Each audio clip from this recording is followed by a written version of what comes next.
今天我们来聊聊一个有趣又有点棘手的假想情境。假如亚亚硬是赖着不走，拒绝离开台湾，最后会变成怎样？观众朋友应该对最近闹得沸沸扬扬的亚亚事件很熟悉了吧？亚亚本来被政府限令在某个期限前离境，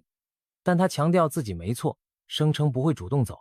那么问题来了，如果这样的事发生在美国或日本，他们会怎么处理这种外来人士或生物不走的情况呢？今天我们就一起来脑洞大开，轻松聊聊美国和日本是如何执行强制驱离，还有如果真的赖到底不走，结果会如何？想象一下这画面，午夜12点离境期限已到，亚亚拉着行李站在桃园机场门口，就往登机门走，嘴里喊着我没错，我不走。周围可能还有支持者举标语声援，场面一度陷入僵持。这时台湾方面会怎么办呢？根据台湾的法律，过了期限还不走，就会启动强制驱离程序，也就是移民官员或警方出面把人给请上飞机，送出国境。而且机票费用原则上也要当事人或其家人负担，就算他不买票，政府也会先垫付再跟他算账，不可能因为没钱买票就留下他。但咱们台湾办事相对温柔，有给亚亚时间自行离境，甚至让他公开开记者会喊冤。可是在美国或日本可没这么多戏剧性让他上演哦。先来看看美国。美国对非法逗留或被取消居留资格的外国人，通常是一套法律程序先走完，然后该遣返就遣返，态度那叫一个干脆利落。美国有专门的移民执法单位 ICE， 平时就负责抓捕逾期不走的人。如果像亚亚这样被取消资格限期离境还赖着，那 ICE 绝对会在期限一到就上门，不会跟你客气，通常是清晨来敲门，毕竟俗话说趁你还在睡，迅速带走你。一旦被他们逮到，人就会被拘留起来，接着安排最近的航班把你送走。那如果有人像亚亚这样当众宣称我不走呢？在美国，这等于公然挑战法律。美国法律其实有规定，如果在最终遣返命令下达后超过90天还故意不走，那已经是违法行为，可能被处以罚款，甚至判刑坐牢。简单说，你不走可以，政府有权请你去坐几年牢再送走。所以亚亚要是发生在美国，敢这样公开赖着不离境，他很可能马上就被移民官员当场控制，然后面临拘禁。美国执法人员在执行驱离时，手段上也是该硬则硬。通常在遣送出境前，会先把你铐上手铐脚镣，防止你中途乱来。想象一下，亚亚如果在美国耍赖，最后可能的画面是几位身材高大的执法人员一左一右架着他，把他带上飞机座位。他要是尖叫挣扎，对不起，美国的官员可能还会给你来点镇定服务。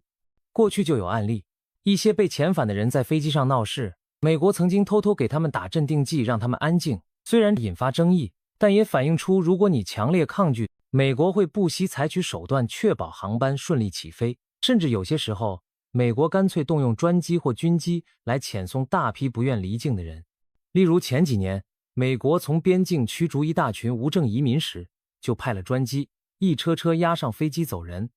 有些人到了飞机上才发现真要被送回老家，接下来发生的事就离奇了，他们竟然群起暴动，试图攻击机组人员，要求飞机掉头，场面一度失控。这也是为什么现在美国在遣返之前就会把人铐好看紧，不然万一路上闹事可不是开玩笑。所以总的来说，在美国你几乎没机会像亚亚那样拖到最后一刻还站出来开记者会喊冤，早在期限一到，人可能就已经被带走了。美国还有个特点，就是他们不太吃你那套不走的戏码。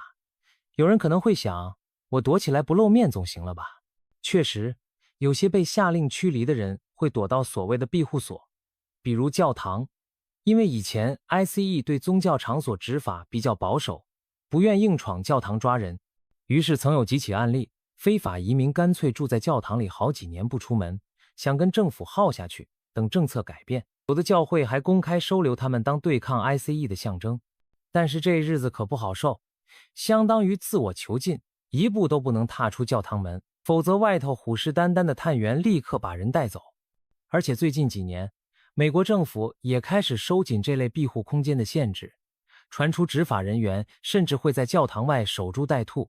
所以在美国，与其说你能赖着不走，不如说只能躲着不走，但这也不是长久之计，最后大多数人还是会被逮到遣返。也有些人试图在法律上周旋，例如不停上诉或者申请难民庇护，拖延时间。然而如果该走的期限一到，法律程序走完， ICE 常不会再给你拖延的机会。总之，美国的风格是法理至上，你不走我就强制执行，外加未来禁止你再入境一段时间，教训相当严厉。再来看看日本，日本对于外来人口非法滞留或者被取消签证的情况，一向是零容忍的态度，而且手段上甚至比美国还要硬核。假如亚亚的事件发生在日本，我们可以想见，日本政府不太可能容许他自由自在上街抗议到最后一天。日本入国管理局，也就是移民署，在发现外国人逾期不走时，通常会立刻将其收容，也就是关进移民收容所，等待遣返。如果像亚亚这样因言论被取消再留资格，日本方面大概率会在取消资格的同时就把人控制住，避免他四处活动。那在日本被强制驱离的流程是什么样呢？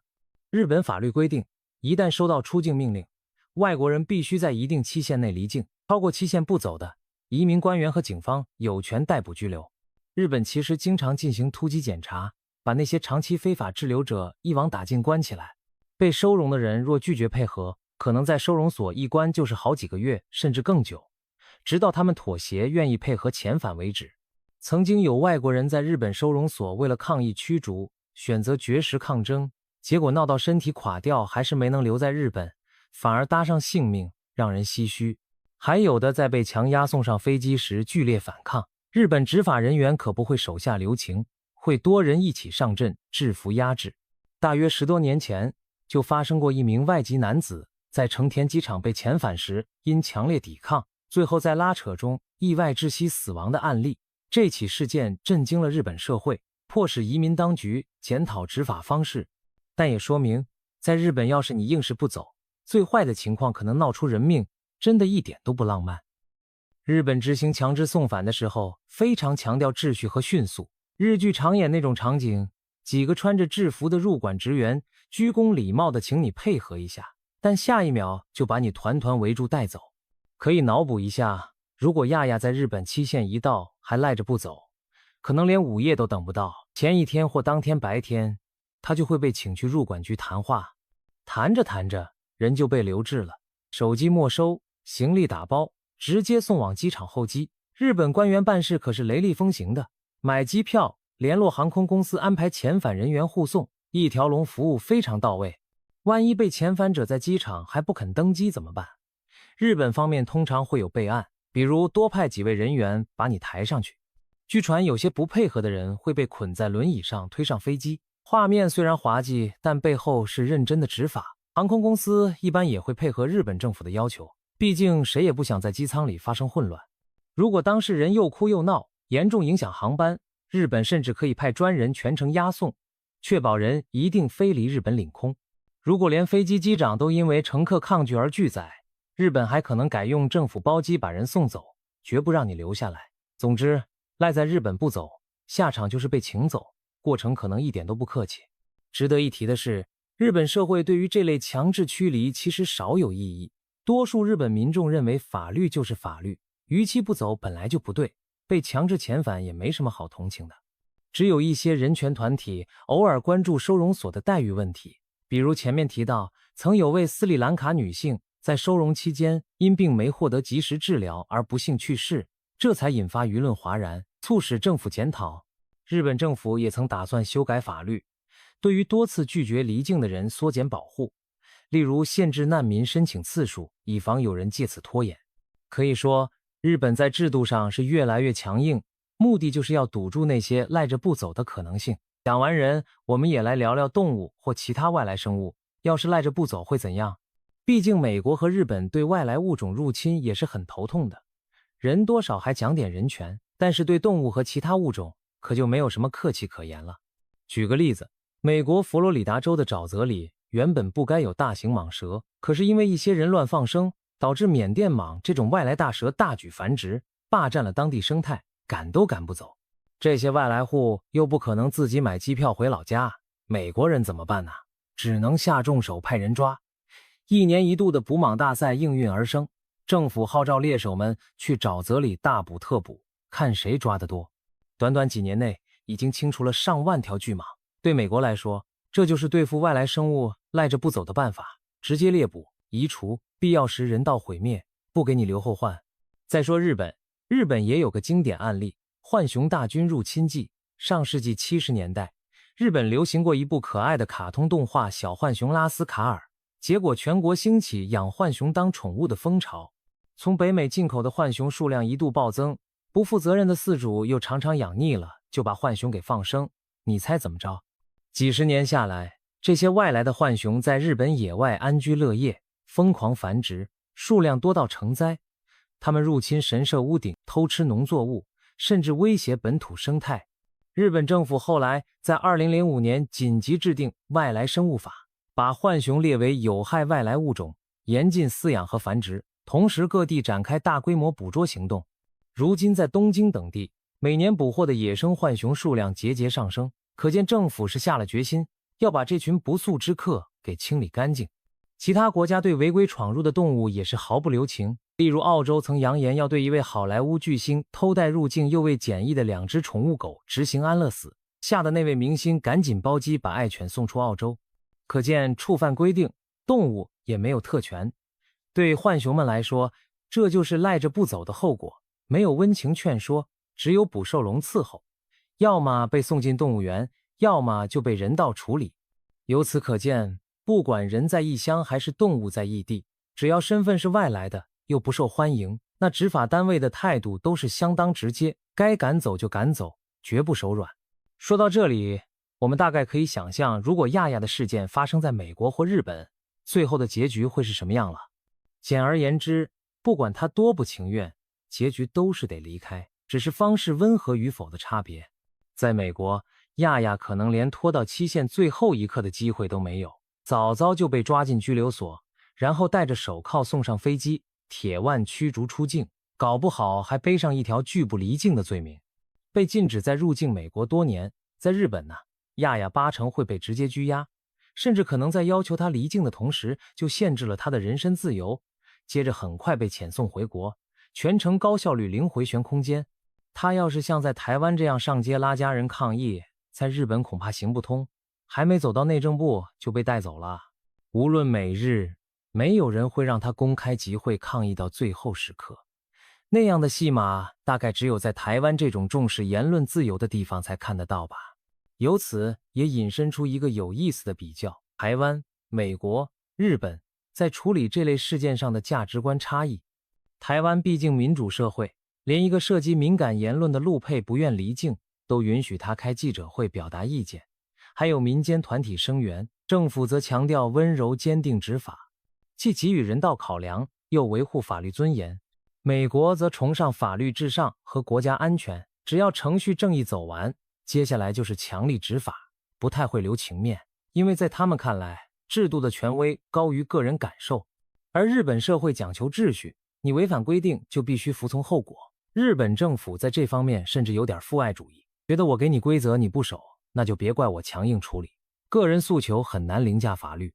这3种态度没有绝对的是非对错，背后反映的是各自社会的历史和价值观。台湾珍视人权与多元声音，即使面对可能的威胁，也尽量文明处理。美国强调法治和效率，违规者不成不行。日本重视社会稳定，宁可牺牲一点个人权益，也要守住制度威严。当然，法律与人性之间的冲突，往往就在这些驱离事件中浮现。像亚亚这样的案例，一方面法律上他必须离境，因为牵涉国家安全红线，但另一方面，他在台有家庭，有小孩在念书，突然被赶走也有人道上的两难。支持者会替他喊冤，认为是否太不近人情，反对者则认为法不容情，国家安全最重要。在美国也好，日本也罢，也有类似的挣扎。例如美国曾有在那里住了几十年的非法移民家庭，孩子都在本地出生长大，面临遣返时引起社区不舍，觉得这么做很残忍，但法律上又不得不执行，最后家庭生生被拆散，留下社会的眼泪。日本有些长期滞留的外国人，其实已在当地成家，孩子不会说父母祖国的语言，只会日语，可法令一到，也还是走。于是亲子被迫分离。这些故事背后都是深深的人性挣扎，执法者扮演了不近人情的角色。可这正是法律的冷峻之处，他不会考虑你哭不哭，只在乎规则是否被执行。聊到最后，我们回到亚亚本身，假如他真的赖到最后一秒都不肯自行离开台湾，那么结局其实大概不会有太大悬念，政府终究会依法把他驱离出境。也许过程中会有些小波折、小戏剧张力，但终点站早已写好。在台湾，我们已经看到了官方强调会温柔但坚决的执行，而比较美国和日本的做法，更让我们明白，任何国家在面对一个不受欢迎又拒不离开的外来个体时，手段可能或软或硬，但目标都是一致的，该走的一定要走。从这起事件，我们也许可以更深一层的思考，法律的底线该如何捍卫，人性的同情又该在何处展现。当两者发生冲突时，我们的社会选择了怎样的平衡？亚亚事件也让很多人重新审视言论自由的边界在哪里，国家安全的分际又如何拿捏。最后，不管大家立场如何，这件事都给我们上了一堂课。在法律面前，千万别心存侥幸，赖着不走。与其闹到最后被人架走，不如一开始就好聚好散，体体面面地下台，或许才是不让自己陷入更难堪结局的明智之举。这背后值得深思的地方，就留给各位去品味了。